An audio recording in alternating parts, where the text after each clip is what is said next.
alors qu'elle prépare son grand retour au Grand Rex, les 23 et 24 octobre 2019. Avec un hommage à Johnny Hallyday, Sylvie Vartan se confie comme jamais sur celui qui fut son premier et inoubliable amour.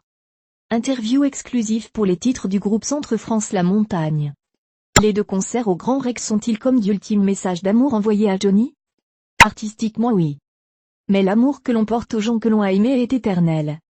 Jusqu'à présent, je n'avais jamais vraiment chanté ces chansons, on s'échangeait de temps en temps des titres, et nous avons fait tellement de tournées et de concerts ensemble.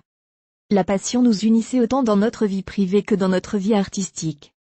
Nous aimions les mêmes choses. Et nos routes ont pris un jour des directions différentes. Il y a eu encore quelques scènes communes. On a chanté encore ensemble, de façon ponctuelle. La dernière fois, c'était lors de mes concerts à l'Olympia, en 2011. Il avait tenu à chanter avec moi l'hymne à l'amour. Vous chanterez au Rex plusieurs titres de votre dernier album de reprise de Johnny, Avec toi. Sur quelques critères avez-vous choisi ces chansons? Des chansons se sont imposées naturellement comme toute la musique que j'aime, composée au moment où notre amour était volcanique. C'était un moment où je devais être fâchée. L'auteur Michel Mallory m'avait confié que Johnny lui avait demandé de composer une chanson reflétant son état d'âme.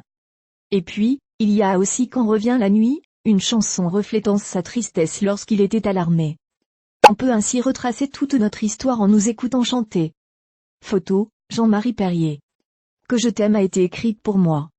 Votre vie avec Johnny s'est écrite sur des micro-sillons. Nos 20 ans passés ensemble ont beaucoup inspiré les auteurs. En fait, les paroles des chansons de Johnny, et les miennes étaient en accord avec ce que l'on vivait dans la réalité. C'est fou. On peut ainsi retracer toute notre histoire en nous écoutant chanter. Dans mon disque, j'ai aussi retenu 100%, Vivre pour le meilleur ou Je te promets, des titres qui me parlent et sont obligatoires pour moi. J'ai aussi d'autres titres, moins connus, mais qui sont très vivants dans mon cœur, et mon esprit. On les retrouvera tous sur scène? Ce sera un tout nouveau spectacle.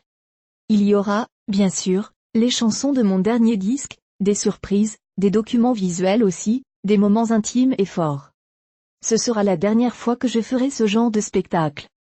Y a-t-il une chanson qui résume votre vie avec Johnny? C'est Que je t'aime, un titre qui a été fait apparemment pour moi. Je l'ai appris plus tard. Cela résume notre relation. On formait un ménage à 3. A-t-il été de bons conseils sur votre carrière? On était tous les 2 sur la même longueur d'onde, on échangeait nos envies, nos chansons. On aimait la même musique, rien ne nous séparait sur un plan artistique. C'était un prolongement de notre intimité. On formait un ménage à 3, lui, moi et le public. Le public nous a toujours suivis, c'est très touchant. Cette longévité apporte l'importance du poids du public, dans ma vie.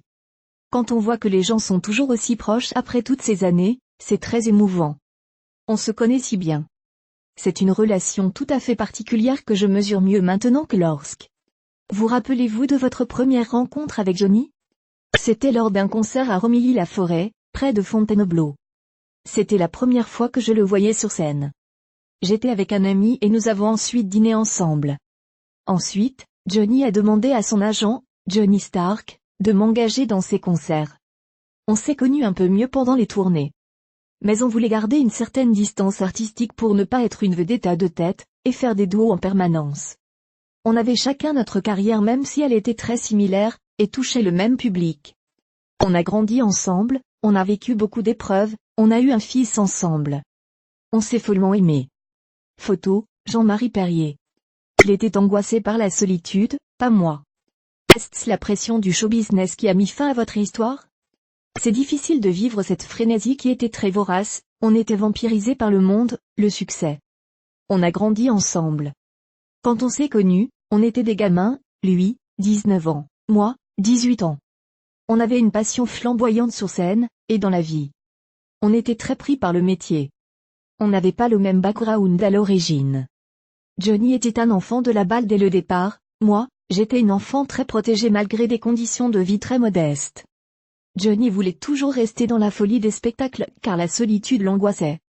Moi, au contraire, la solitude aime. Vous êtes restée très discrète sur sa récente date anniversaire.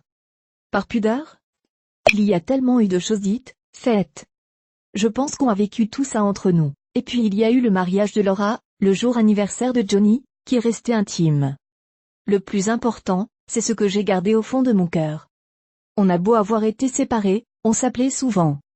On avait chacun une autre vie, un autre amour, mais on s'entendait toujours très bien. C'est quelque chose que personne ne pourra nous retirer. Toute cette histoire est assez invraisemblable. Bertrand Randolph Petrov Getty Images. L'héritage, j'ai confiance dans la justice. Sur l'affaire de l'héritage, la justice a déclaré que Johnny était un citoyen français, faisant peser la balance du côté de Laura et David. Vous êtes satisfaite? La justice a fait son devoir, cela paraissait tellement évident. J'ai confiance. Toute cette histoire est assez invraisemblable, pleine de rebondissements. À chaque fois, les bras m'en tombent. Seriez-vous prête à inaugurer des places ou des rues Johnny Hallyday? J'étais déjà contre le fait de descendre les Champs-Élysées lors de ses obsèques, mais c'est bien que les gens l'aiment. Ils l'ont prouvé à la Madeleine. C'est la partie de la cérémonie qui m'a le plus touchée. Le public ne se trompe pas. Il sait qui est et pourquoi il aime Johnny. Moi-même, je sais qui il était. Et sans me vanter, je sais plus que personne qui était Johnny. On a grandi ensemble, on a vécu beaucoup d'épreuves, on a un fils ensemble. On s'est follement aimé.